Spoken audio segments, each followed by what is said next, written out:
Hello everyone. LSC 4L के कुछ important question दिए हैं एमसीक्यू बेस पर, तो जो आपको प्रैक्टिकल में हेल्प करेंगे। और प्लीज़ लाइक एंड सब्सक्राइब कर दीजिएगा, जिससे कि आपको अगली वीडियो की नोटिफिकेशन मिल जाएगी। तो इसमें एलएससी 4L के कुछ इंपॉर्टेंट क्वेश्चन जिसमें कि दिया है आस्मोसिस के बारे में, डिफ्यूजन। तो डिफ्यूजन क्या होता है? Tendency of for molecule and ions in solution gas in the atmosphere diffuse, मतलब टेंडेंसी जो मॉलिक्यूल है या आयन है सॉल्यूशन में, वो क्या हो जाते हैं? डिफ्यूज हो जाते हैं। जैसे गैस होती है तो एटमॉस्फेयर में अंडर यूनिफॉर्म डिस्ट्रीब्यूशन होता है उनका, उसी को हम डिफ्यूजन कहते हैं। तो डिफ्यूजन क्या है? पैसिव प्रोसेस होता है। रिलेटिव डिफ्यूजन की अगर हम बात करें तो वो आपका डिपेंड करता है मॉलिक्यूलर वेट पर डिपेंड करता है। उसका जो सब्सटेंस होता है रिलेटिव डिफ्यूजन, तो वो आपके मॉलिक्यूलर वेट पर डिपेंड करता है। स्मॉल मॉलिक्यूल जो होता है उसका मॉलिक्यूलर वेट जो होता है कम होता है एंड हायर वेलोसिटी होती है देन लार्जर मॉलिक्यूल। मतलब यदि मॉलिक्यूल छोटा होगा तो उसकी वेलोसिटी ज़्यादा होगी। ये तो सिंपल सी बात है कि यदि उसका मॉलिक्यूलर वेट कम है तो उसका डिफ्यूजन बहुत ही ज़्यादा होगा, सिंपल से, और उसकी वेलोसिटी क्या है, ज़्यादा होगी। ठीक है, उसके रिस्पेक्ट में हायर मॉलिक्यूल का जो वेट होगा वो अपोजिट हो जाएगा। फिर बात करते हैं ऑस्मोसिस क्या होता है। ऑस्मोसिस होता है कि जैसे कि movement of solvent across selectively permeable membrane होती है, वहाँ उसके मतलब उसके अक्रॉस क्या होता है, एक सॉल्वेंट का मूवमेंट होता है फ्रॉम हायर कंसनट्रेशन। ये इंपॉर्टेंट है कि मूवमेंट जो होता है वो higher concentration to lower concentration होता है। तो यहाँ पे फिर है रिलेटिव डिफ्यूजन जो होता है वो डिपेंड करता है मॉलिक्यूलर वेट पे। आपका जो रिलेटिव डिफ्यूजन होगा वो डिपेंड करेगा मॉलिक्यूलर वेट। हाइपरटोनिक सोल्यूशन क्या होता है? हाइपरटोनिक सोल्यूशन की बात करें तो इसमें क्या होता है, जो वाटर का फ्लो होता है वो आउट ऑफ द सेल, मतलब वो सेल के अंदर से बाहर की तरफ चला जाता है, तो वो उसका सेल का वॉल्यूम जो होता है वो कम हो जाता है, नहीं लूज कर देता है, क्योंकि वाटर की डिफिशियंसी हो जाती है। तो इसमें इंपॉर्टेंट है कि वो वाटर क्या हो जाता है, आउट ऑफ द सेल के बाहर चला जाता है। सोल्यूशन क्या होता है? हाइपरटोनिक हो जाता है जो सेल के अंदर है। और if solute concentration is higher then that inside the solute का कंसनट्रेशन बाहर ज़्यादा होता है। जब बाहर ज़्यादा होगा तो अंदर कम होगा, तो आपका जो सॉल्वेंट है वो आपका आपका इनसाइड से आउटसाइड, मतलब वो उसका वॉल्यूम जो होगा सेल का कम हो जाएगा। सैल्यूट कैनट अक्रॉस मेम्ब्रेन को क्रॉस नहीं करता है, इसलिए सॉल्वेंट जो होगा, क्योंकि सैल्यूट बाहर ज़्यादा है, तो आपका बस इतना याद रखना है कि जो सॉल्वेंट होगा वो आपका हाइपरटोनिक में क्या होगा कि वो अपने मतलब अंदर से बाहर आ जाता है, वाटर का फ्लो बाहर होता है आउट ऑफ द सेल, क्योंकि सॉल्यूट तो मेम्ब्रेन को पास नहीं कर सकता है। तो मेन बस ये वाटर क्या है, सॉल्वेंट होता है। हाइपोटोनिक सोल्यूशन में क्या होता है कि यहाँ पे इसके उल्टा हो जाता है कि सॉल्यूट कंसनट्रेशन बाहर जो होता है आपका, इसमें बाहर ज़्यादा होता है। तो इसमें क्या है, सॉल्यूट कंसनट्रेशन जो होता है आपका, सॉरी, सॉल्यूट कंसनट्रेशन आपका जो होगा वो कम होगा आपके सेल के रिस्पेक्ट में, तो आपका बाहर जो होगा सॉल्यूट का कंसनट्रेशन कम होगा, तो यहाँ पे वाटर का फ्लो अंदर की तरफ हो जाएगा। ठीक है, तो there will be net flow जो होगा, जो सराउंडिंग सोल्यूशन है सेल के बाहर, तो वो बहुत ही कम होगा रिस्पेक्ट टू अंदर। तो यहाँ पे वाटर का फ्लो जो होगा वो आपका इनसाइड हो जाएगा, रिजल्टिंग स्वेलिंग हो जाती है। बस इतना याद रखना है कि हाइपरटोनिक सोल्यूशन में आपका वाटर का फ्लो अंदर होता है और हाइपर में बाहर की तरफ होता है, और हाइपो में आपका कंसनट्रेशन जो होता है बाहर की तरफ कम होता है, और यहाँ पे कंसंट्रेशन जो सॉल्यूट का जो होता है वो आपका बाहर ज़्यादा होता है। बस इतना याद रखना है। यदि बहुत ज़्यादा इसमें कंफ्यूजन हो जाता है तो बस इतना याद रखना है कि सॉल्यूट का कंसंट्रेशन हाइपर में कम होगा, तो आपका वाटर जो होगा वो बाहर की तरफ, यानी वो लूज कर देगा वॉल्यूम को। वाटर वो हाइपोटोनिक में आपका वाटर को गेन करेगा, सेल के अंदर वाटर को गेन कर लेगा, जिससे कि स्वेलिंग हो जाती है, मतलब वो फूल जाता है और सेल रप्चर भी कर सकती है।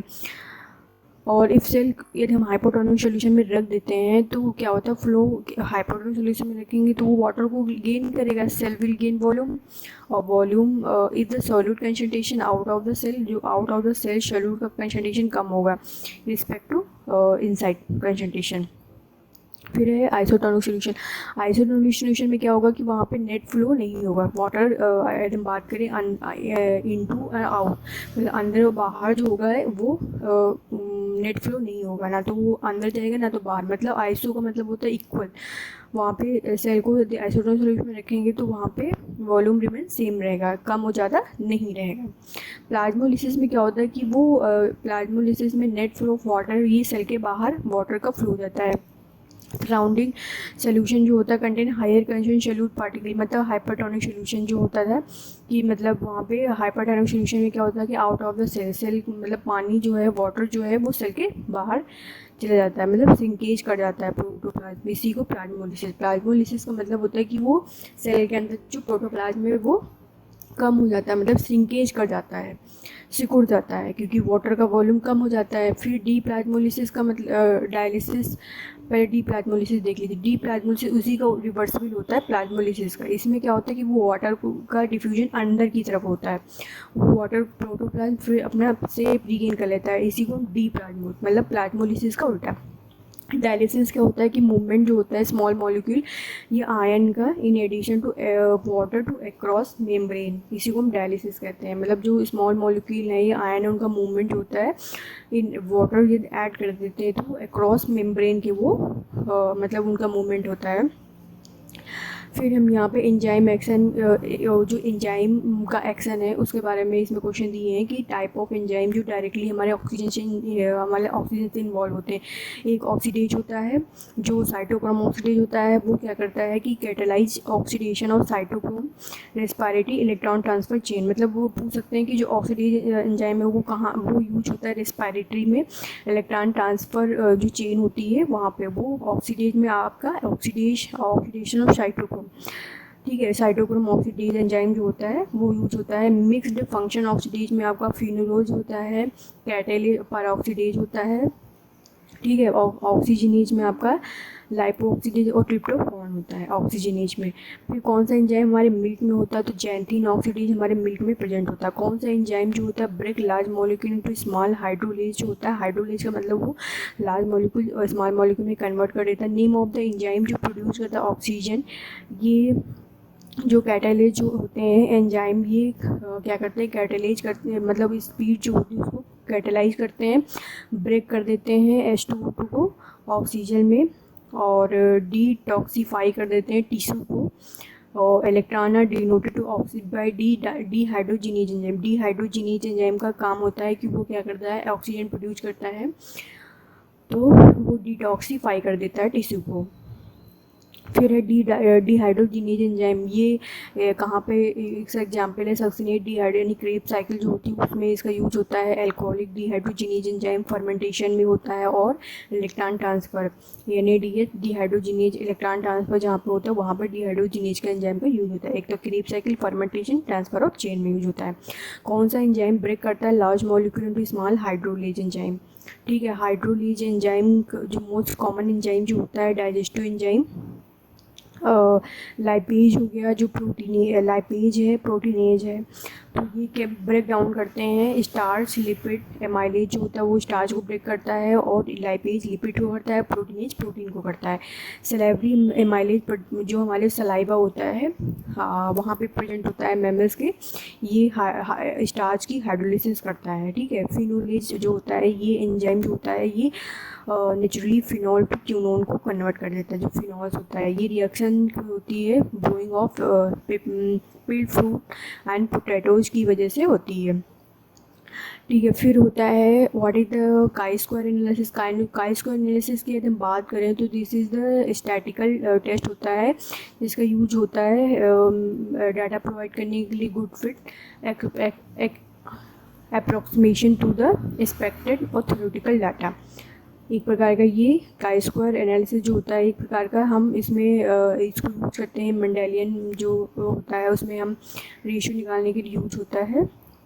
मोनोहाइब्रिड रेशियो 3:1 रेशियो एक्सपेक्टेड, यदि 3:1 जो होता है उससे क्या एक्सपेक्ट करते हैं, तो ये क्या होता है कि 3:1 रेशियो जो होता है इसमें क्या होता है कि hypothesis that F2 does differ significantly from 3:1 ratio. तो यहाँ पे फॉर्मुलेशन होता है, इसी को हम नल हाइपोथेसिस बोलते हैं। फिर यहाँ पे मेंडेलियन ट्रेट एबिलिटी टू यदि रूल टंग इनटू यू शेप, तो उसको हम डोमिनेंट एलील होता है। यदि वो टंग जो होती है यू शेप उसको कंट्रोल करता है डोमिनेंट एलील। फिर है नॉन रूलिंग रिसेसिव ट्रेट, उसको रिसेसिव ट्रेट होता है उसके लिए ability to hyper extended thumb जो होता है वो रिसेसिव एलील की वजह से होता है। फिर इसमें दिया है कि सेकंड लॉ ऑफ इनहेरिटेंस, आपकी बात करें सेकंड लॉ ऑफ इनहेरिटेंस ये होता है इंडिपेंडेंट असॉर्टमेंट होता है। पूरे ऑब्जेक्टिव क्वेश्चन में इंपॉर्टेंट है कि लॉ ऑफ इंसॉर्टमेंट जो होता है इंडिपेंडेंट असॉर्टमेंट वो सेकंड लॉ ऑफ इनहेरिटेंस है। इंडिपेंडेंट असॉर्टमेंट की बात करें तो इंडिपेंडेंट का मतलब होता है कि एक दूसरे से वो डिपेंडेंट नहीं है। वैसे असॉर्टमेंट तो वो जब सेग्रीगेट होते हैं one gene pair independently segregation होता है अदर जीन पेयर से, तो इसका रेशियो जो होता है 3:1 इंटू 3:1 ये। फिर डायब्रो रेशियो जो आता है उसका 9:3:3:1 आता है। ठीक है, आप ऐसे याद कर सकते हैं 93:3:1 यानी 93 और 31। आप जैसे फ़ोन नंबर याद करते हैं वैसे याद कर सकते हैं। डायब्रो रेशियो आपको जो होता है 93:31 होता है।